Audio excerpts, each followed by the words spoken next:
Shiva puudutus või valge vabaduse vangla. Transformatsioon tuleb kui surm, viies sind teise dimensiooni.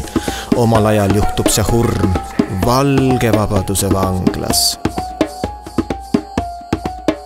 Kas ma tean, kes ma olen? Ma ju näen ennast läbi, järsku valgustus mu meel ühel kõrvalisel teel. Kas ma tean, kes ma olen? Ma ju näen ennast läbi, järsku valgustus mu meel ühel kõrvalisel teel. Kas ma tean, kes ma olen? Ma ju näen ennast läbi, järsku valgustus mu meel ühel kõrvalisel teel.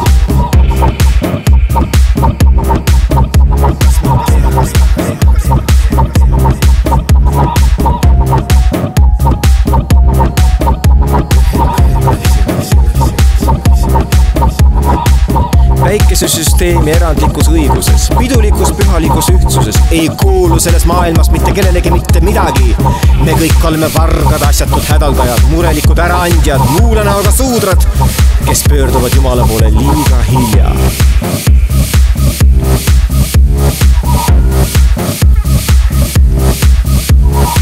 Mul pole kahju uppuva inimese riietest valge vabaduse vanglas. Võigas valgus või näotav ikati ka mees.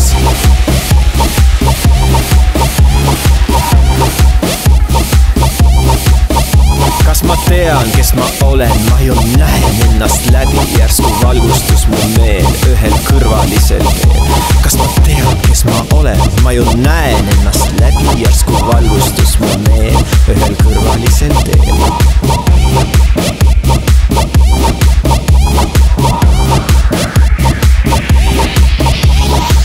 Deemon Shiva, surmahetkel veel, kõrgemas naudingus haaretatva Krishna lokagrande mokka. Ma vabastun valge vabaduse rannas, kuldsaks saab iga tühisemgi muinasjutt. Om Namah Shivaya, puuduta mind veel ühel kõrvalisel teel. Kogu õigussüsteemi ülimaks normiks on hüpoteetiline hirmutamine. Baasnorm, millel puudub konkreetne sisu ja mis on puhtalt formaalne mõtlemiskategooria.